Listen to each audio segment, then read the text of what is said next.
Assalamualaikum warahmatullahi wabarakatuh.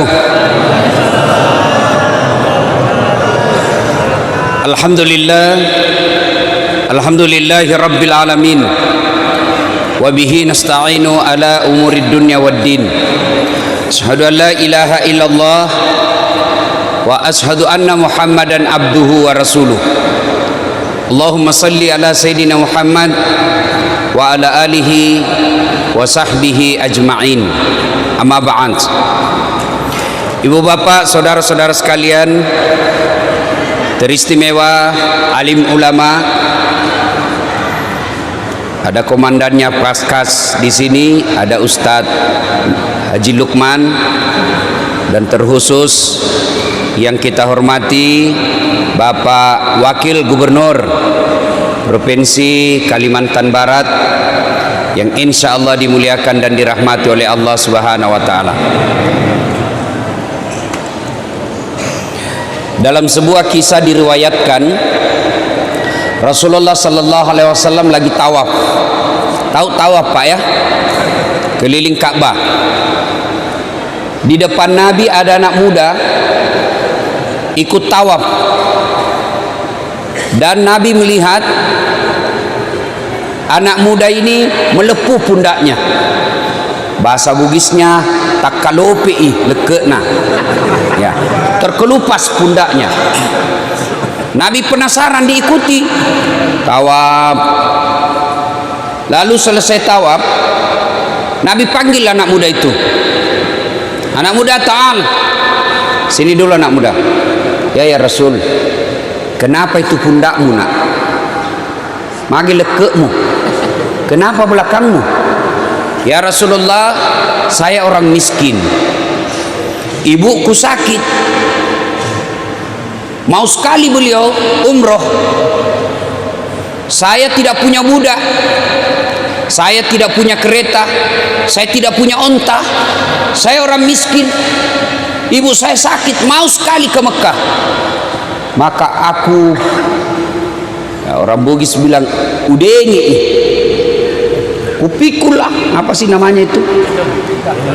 Kalau gendong begini. Nah, ya pokoknya apalah, dia di belakang sini. Ya. Ah, iyalah, diambil lah, simpan di sini ya. Kalau bahasa Bugisnya didengi. Ya. Ibunya, nah, dia dari belakang dipikulnya, seperti itu. Dari Madinah ke Mekah kurang lebih 500 km, melewati panasnya padang pasir, melewati teriknya matahari, melewati dinginnya gurun. Kupikul terus. Nanti selepas ketika saya makan, buang air besar dan sholat, selebihnya ada di pundak saya. Makanya ini terkelupas pundakku. Lalu anak muda ini bertanya, ya Rasulullah, kira-kira kebaikanku ini sudah membalas kebaikan ibuku kepadaku? Kira-kira sudah seimbang dah ini kebaikan saya? Nabi lalu menjawab, anak muda, alhamdulillah, kau sudah termasuk anak yang soleh, tapi demi Allah kau belum bisa membalas kebaikan ibumu. Masya Allah. Kira-kira sudah ada orang seperti ini sekarang? Hah? Bos, 500 meter kilo kira-kira dari Palangkaraya ke Pontianak. Palangkaraya Pontianak masih sisa singgah bapak bernaung di bawah pohon, masih banyak sungai yang kita lewati. Makkah Madinah, Madinah Mekah, padang pasir. Subhanallah. Tapi ternyata kebaikan itu belum membalas kebaikan ibu kepada orang tua. Sekarang ini banyak anak-anak durhaka sama orang tuanya. Nih kita nih. Allahu Akbar. Jangan pikir bahwa bapak sudah punya istri tidak durhaka sama orang tuanya. Banyak yang durhaka setelah berkeluarga. Tersebutlah sahabat Nabi namanya Sa'lab Alqamah. Makasing agamanya, bagus sholatnya. Di mana Nabi dakwah di depan ada Alqamah, di mana Nabi berjamaah di belakang ada Alqamah. Tapi anehnya ketika sakaratul maut tidak bisa mengucapkan dua kalimat syahadat. La ilaha illallah. Alqamah cuma katakan la. Bingung semua sahabat. Kok bisa?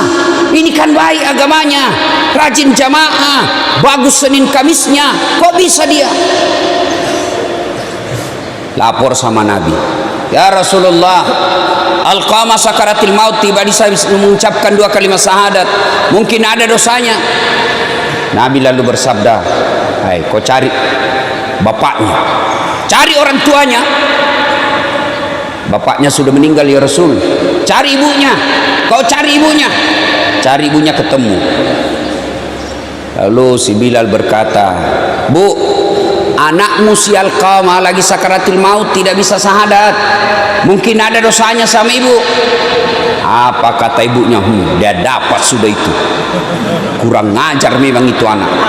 Setengah mati ku hamilkan, setengah mati ku lahirkan, bersusah payah ku besarkan. Setelah ada istrinya, lebih sayang dan lebih takut sama istrinya daripada saya ibunya. Pernah satu ketika saya ke rumahnya, karena lama dia tidak datang, dilarang sama istrinya ke sini.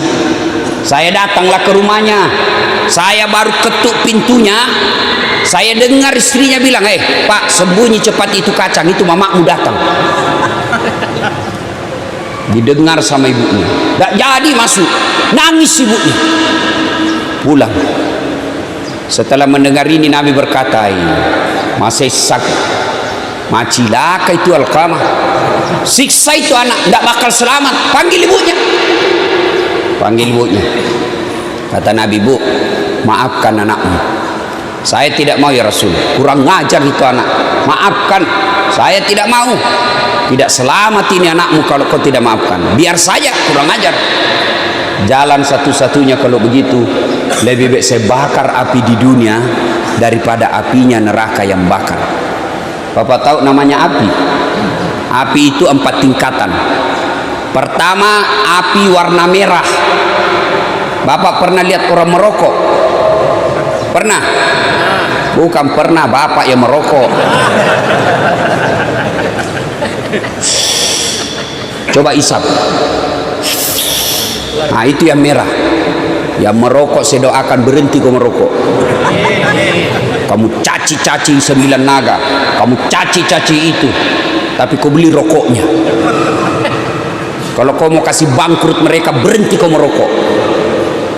Nah, itu merokok kayak orang beleng-beleng. Tahu beleng-beleng? Dongo. Tahu dongo? Beleng-beleng. Ah, itu lempar rokok. Itu aja dikerja kayak orang bego. Coba itu orang di bandara yang merokok. Lain itu tampaknya dikasih masuk bele-bele. Kayak kotak-kotak sendirilah dia di dalam.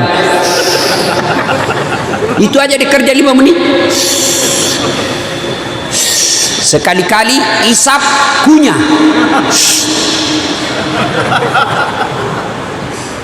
Dan kalian yang merokok, jangan kasih asap muka sama kami. Bagaimana caranya Ustaz? Kau bawa kantong kresek, rokok. Saya doakan kalian yang merokok berhenti. Kau tabung pembeli rokokmu yang 20.000 satu hari, insya Allah 1 tahun kau bisa umroh. Itu warna merah. Dibakar 1000 tahun, berubah menjadi biru. Ah, itu kompornya ibu-ibu kalau memasak. Ah, itu jenis kedua tingkatannya. Bakar lagi 1000 tahun menjadi putih. Itu apinya ditambang-tambang tembaga yang kasih memisahkan baja. Kayaknya ndak ada api memisahkan, terpisah. Bakar lagi 1000 tahun menjadi hitam. Ah, ini warna api neraka. Kata Nabi, lebih baik saya bakar api di dunia daripada apinya neraka yang bakar. Kata ibunya, silakan bakar saja. Nabi perintah, kumpulkan kayu, nyalakan, nyala besar. Nabi katakan, angkat, angkat. Pas mau dilempar masuk ke bara api, ibunya berteriak, tahan, tahan, tahan, jangan kau bakar anakku. Memang dia kurang ajar, durhaka, tapi kedurhakaannya tidak ada artinya ketimbang penderitaan saya melahirkan dia. Saksikan ya Muhammad, saya ampuni seluruh dosa-dosanya anakku. Ayat kasih utuni, wak dampang mana nih dosanya? Jangan bakar, saya maafkan semua dosa-dosanya. Hanya Nabi tanya, betul ibu maafkan? Betul ya Rasul. Letakkan dia. Setelah itu dengan bersusah payah mengucapkan La ilaha illallah Muhammadur Rasulullah, menghembuskan nafas.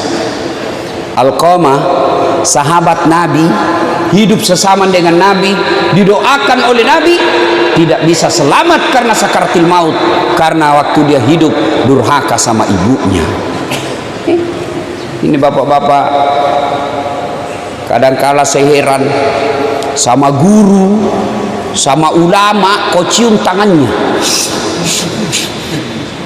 sama ibumu tidak,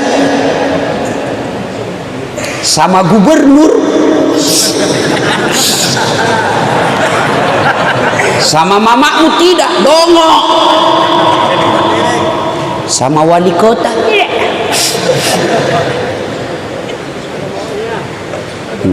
Coba, padahal tidak diajarkan, ciumlah tangan wali kotamu. Kenapa tidak ada berkah bagi mereka yang durhaka sama ibu bapaknya? Kenapa? Tuh tanya itu ibu, tanya itu ibu-ibu. Ibu-ibu masih ingat waktu melahirkan? Ada ndak ibu-ibu melahirkan senyum? Keluar kok nak, mentah-mentah dia kaya, keluar nak,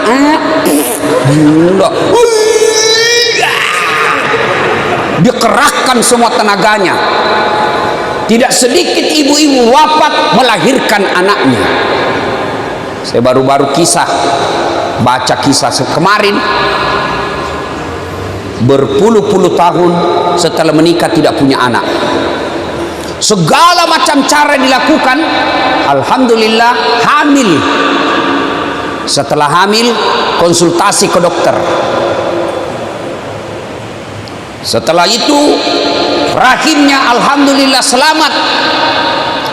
Ketika usianya 7 bulan mau melahirkan, dokter berkata, Bu, tidak bisa kau melahirkan normal. Kalau melahirkan normal, kau tetap ngotot memelihara ini anakmu, kamu yang mati, jiwamu yang mati. Pilihanmu dua. Satu, anakmu dibuang, kamu hidup. Dua, anakmu diselamatkan, kau yang mati. Suaminya sarankan sama dokter, tidak usah, biar istriku yang lanjut hidupnya. Tapi istrinya ngotot, biarkan saya melahirkan anakku. Begitu melahirkan, benar melahirkan, istrinya yang wafat. Sebelum meninggal ibunya, dia minta supaya dicium anaknya. Coba pengorbanannya ibu. Lihat sendiri tuh ibu-ibu hamil. Ibu-ibu masih ingat waktu hamil? Nah, ada ndak ibu-ibu hamil enak tidurnya? Masih ingat waktu ibu hamil? 9 bulan. Pernah ibu tengkurap? Usia hamilnya 5 bulan, mopak kok. 9 bulan itu ibu tidak tengkurap. 9 bulan. Bapak 1 minggu saja tidak tengkurap, pusing. Itulah ibu-ibu. Sudah lagi itu melahirkan, menyusui. Masih ingat waktu menyusui ibu? Waktunya tumbuh giginya.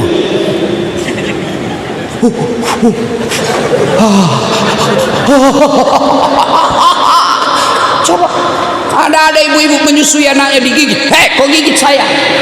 Tidak, udah cabolon tuh kasih. Siang anaknya, malam bapaknya. Itu. Makanya wajar ada orang habis waktunya untuk sekolah, S1 selesai, lanjut lagi S2, setengah mati cari kerja, tidak dapat kerja. Kenapa? Durhaka sama orang tuanya. Ustaz, bapakku selingkuh. Ustaz, bapakku tukang judi. Ustaz, bapakku tidak sholat. Apa saya wajib taat kepada bapak saya? Kau belajar dari kisahnya Ibrahim alaihissalam. Ibrahim alaihissalam, bapaknya namanya Azor, produsen nyembah berhala, dia yang bikin patung itu bapaknya Ibrahim. Ibrahim mau ribut sama bapaknya, ditahan sama Allah. Sadar ke Ibrahim, bapakmu itu bapakmu, tapi dia nyembah berhala ya Allah. Bagaimanapun dia orang tuamu.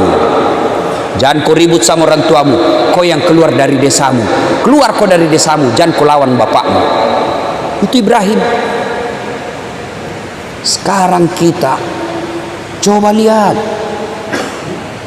anak-anak kita, lihat sekarang di rumah Pak, lihat itu anak-anakmu di rumah, hilang itu yang namanya sopan santun. Zaman saya kecil, jangankan bicara kasar sama orang tua, menatap wajah orang tua sudah kita dianggap kurang ajar. Itu ada orang tua, ada tamu, ruang tamu, lagi nongkrong, cerita-cerima bapak dengan tamunya, lewat kita motong ruang tamu, dia kasih bola matanya bapak, lari sudah kita Pak. Dapat lagi kita ini Pak Kabibi cubit. Sekarang anak-anak dikasih bola matanya bapaknya, apa dia bilang? Kenapa matamu Pak? Itu anak-anak sekarang dinasehatin, apa dia bilang? Itu kan dulu. Kalau cowoknya yang nasihati, terserah abang aja deh, saya ikut aja deh bang, mau tidur salam sayang selalu dari kekasihmu. Dongok. Itu anak-anak kita sekarang. Coba, bingung saya lihat anak-anak sekarang Pak. Sopan betul sama ceweknya, santun sama pacarnya, padahal baru 2 bulan kenal, sopannya. Padahal itu cowok baik karena kau perkosa. Sekali bapaknya nasihat tidak mau mendengar, ibunya yang beritahu tidak mau mendengar. Dengar ini adik-adik sekalian, ini yang masih anak-anak BG nih, yang masih jomblo fisabilillah. Biar kalian remaja masjid, puasa kalian Senin Kamis, tahajud tiap malam, menjadi ketua biker subuhan, tapi kurang ajar sama ibumu. Kata Nabi, jangankan masuk surga, baunya surga diharamkan bagimu. Kalian yang masih hidup orang tuamu, baiklah sama ibu bapakmu. Betapa banyak orang ingin membahagiakan orang tuanya. Saya Pak, andai boleh saja ditukar, itu bapak saya lihat bagaimana dihina sesepupu, bagaimana dihina satu kampung, kadangkala dilecehkan. Bapak saya itu petani penggarap Pak, petani penggarap, sawahnya orang dikerja. Kalau naik 10 karung, bapakku dapat 1 karung, 9 karung untuk punya sawah. Kadang saya jalan kaki karena bermalam di sawah, kadang saya lihat itu bapak saya. Nanti lepas saya dari tikungan, baru dia tinggalkan. Karena beliau tinggal di rumah sawah, sawah bapak saya itu 11 kilo dari rumah. Tinggal di rumah sawah. Jadi kayak kau pulang sekolah waktu SMP, saya pulang sekolah langsung ke sawah, bantu orang tua. Nanti selesai sholat maghrib, baru saya pulang. Begitu cintanya namanya orang tua kepada anaknya, dia tunggu itu anaknya hilang dari pandangan, baru masuk rumah-rumah sawah. Kadangkala kita mau makan itu orang tua, mau disuap, dia sudah mau masuk di mulutnya, tapi dilihat anaknya, apa dia bilang? Kamu aja yang makan nak, bapak kenyang.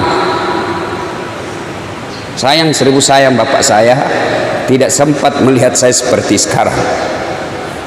Maka kalian yang punya orang tua, bodoh kalian kalau tidak memanfaatkan itu. Bodoh kalian kalau tidak memuliakan orang tuamu sekarang. Itu pintu masuknya surga. Itu pintu masuknya surga dengan segampang-gampangnya. Biarkan orang menghinamu, biarkan kau kontrak-kontrak rumah, biarkan pekerjaanmu seadanya, tapi kau muliakan orang tuamu. Itu yang membuat kamu gampang masuk surga. Biar tinggi pangkatmu, duitmu banyak, tabunganmu bermiliar-miliar, tapi kau lalaikan orang tuamu, demi Allah kau tidak akan masuk surga. Kenapa kalian yang masih punya orang tua tidak memanfaatkan itu? Ladang surga itu orang tuamu. Apalagi kalian yang sakit ibu bapakmu, itu Allah sayang kalian. Dia sayang kau Tuhan, nah kasih kau pintu gampang masuk surga. Lalu kenapa ketika orang tuamu sakit kau mengeluh? Tidak semua orang, tidak semua anak dikasih cobaan melawat orang tuanya. Kalian kembali kalau masih hidup orang tuamu, muliakan orang tuamu meskipun dia tidak sholat. Imma yablughanna indakal kibra ahaduhuma aw kilahuma fala taqul lahumā uff wa la tanharhumā wa qul lahumā qawlan karīmā. Apabila kedua orang tuamu sudah dalam pemeliharaanmu, sudah tua dalam pemeliharaanmu, jangan kau berkata saja dilarang, ajak mubalai. Jangan kau bantah orang tuamu. Itu perintah Quran, bukan perintah ulama, perintah Quran. Jangan kau berkata kepadanya. Wala tanharhuma wa qul lahumā qawlan karīmā. Berkata-katalah dengan kaulan karima, kata-kata yang mulia. Ustaz, sakit ibuku sudah 2 tahun. Ladang amal bagi kalian. Bisa jadi kalian berlima bersaudara, sakit ibumu, ada orang di antara 5 ini dia gunakan untuk masuk surga secepatnya. Ada juga yang membuat gara-gara sakit ibunya lebih gampang dia masuk neraka. Urus saja masing-masing. Sakit ibu, barangkali yang pejabat tidak punya waktu, sayangi ibumu dengan ongkos biayanya, urus biayanya. Kalian yang pengangguran, sakit ibumu, raih pintu surga karena waktumu lebih banyak. Urus itu, fisiknya, angkat, bawa dia ke toilet. Ketika kau mengeluh, bikin repotin orang tua, hancur semua kau punya amal. Ingat, dalam Al-Quran ada 3 perintah serangkai, yang artinya tidak diterima perintah yang satu apabila perintah yang lain tidak dilaksanakan. Apa gerangan perintah serangkai itu? Satu di antara 3 itu, aniskurli wali walidaik, bersyukurlah engkau kepada Allah, tapi jangan lupa muliakan orang tuamu. Orang yang bersyukur kepada Allah tapi mendurhakai orang tuanya, tolak itu syukurmu kepada Allah. Nabi kan pernah ditanya, ya Rasulullah, setelah Allah dan Rasulnya saya taati, setelah saya berbuat kepada Allah dan Rasulnya saya berbuat baik, siapa yang saya taati ya Rasul? Ibumu. Setelah itu siapa? Ibumu. Setelah itu siapa ya Rasul? Ibumu. Setelah itu siapa? Bapakmu. 3:1. Kenapa ibu 3 kali? Ternyata kalau kita pelajari, kenapa ibu 3 kali disebut? Karena ada 3 kelebihan ibu yang tidak dimiliki bapak. 1, hamil. Ada di sini pernah hamil? Paling kita menderita kalau ngidam. Ya toh? Ada di Makassar, Ustaz, apa doanya supaya berhenti ngidam istriku? Saya bilang, ngidam apa istrimu? Dia bilang, nanti dia bisa tidur kalau dia lihat saya duduk di atas lemari. Menderita kau terus. Jadi kalau jam 10 mau tidur istrinya, setengah 10 sudah naiklah dia duduk di atas lemari. Bilang, berhenti kau, dikasih bodoh-bodoh kau istrimu itu. Tidak ada itu ngidam. Oi ibu, oi. Tidak ada itu ngidam. Mamanya cek istriku dulu ngidam. Saya mau, tidak ada itu ngidam. Berhenti. Kedua, melahirkan. Ketiga, menyusui. Ibu bapak saudara-saudara sekalian, tentu kita heran, kenapa anak-anak kita sekarang begini? Magai kira-kira, kenapa kira-kira anak-anak kita begini? Apakah sepenuhnya salah anak? 90% salahnya orang tua. Kenapa bisa Ustaz? Coba lihat. Satu, apa yang kita kasih makan anak-anak kita. Kalau ibu bapak sudah memberi makanan haram anaknya, maka jangan heran anak nanti pun besar selalu berpikir yang haram-haram. Coba lihat anak-anak pejabat yang korup. 3 anaknya, 1 pengedar, 1 pengisap, 1 kawin lari di bawah bandar. Coba itu. Tapi coba lihat anak-anak guru mengaji. Coba, apa mau korupsi guru mengaji? Bapakku guru ngaji, sampai sekarang masih ada warisannya itu. Anak santrinya lebih 60 di rumah, bukan TKTPA, yang model ngaji kampung, orang Bugis. Alepura senaa, alepure wanai, alepura panau, aiu. Itu sampai sekarang itu. Ibu saya 84 tahun masih di Yesus itu. Jadi kalau sambil cobek-cobek itu ibu-ibu guru ngaji kan dulu begitu. Sambil dia kerja, salai, malampei, salah kok, kasih pendek itu, berdegung itu. Sambil cobek-cobek itu dia tahu. Dan gratis. Ada yang basi kencing, dia datang bawa di rumah. Saya tanya ibuku, berapa dibayar itu 1 orang, mak? Dia nama kamaja, tidak membayar. Sedangkan kau kasih gratis, nah marah-marah. Apalagi kalau suruh kau bayar. Itu paling bayarnya sampai sekarang. Bayarnya apa? Bukan duit. Apa? Ayam. Macera namanya. Baru masuk bawa ayam jago. Nah, dipotonglah itu anunya. Di atasnya taliknya orang Bugis bilang. Baru modus supaya ada ritualnya. Itu darah-darahnya dikasih di sininya. Tidak ada? Saya biarkan saja.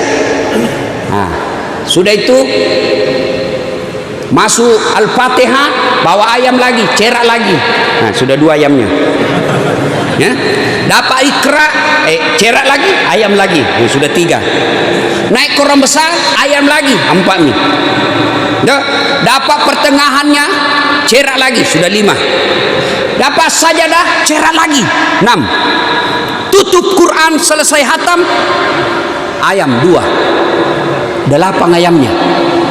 Saya pernah tanya, mak, kenapa banyak sekali itu ceraknya, banyak ayamnya? Nah bilang, ya itulah untung kita. Itu korupsinya kasihan guru mengaji paling itu. Tapi coba anggota DPR, lain cuy. Maka jangan heran banyak anak anggota DPR, bapaknya terhormat, anaknya narkoba. Banyak anak gubernur, wali kota, di kantor dia dihormati, di kantor dia dimuliakan, dicium tangannya, dibukakan pintu kamarnya, dibukakan pintu mobilnya, sampai di rumahnya mau dilempar sama anaknya yang masih SMP. Anak gadisnya SMA pulang tengah malam, lompat pagar, padahal bapaknya pejabat tinggi. Kenapa?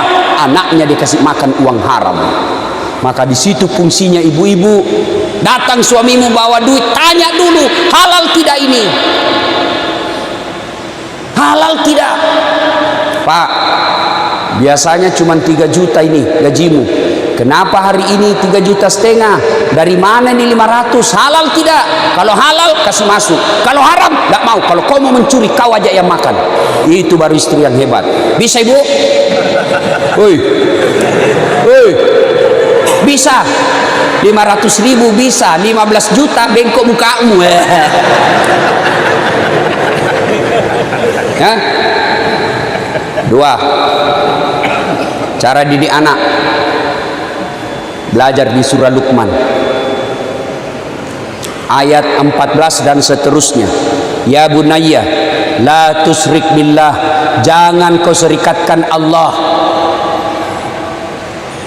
Ajarkan akidah yang lebih awal kepada anak. Ibu-ibu dulu kan diajarkan akidah melalui lagu-lagu.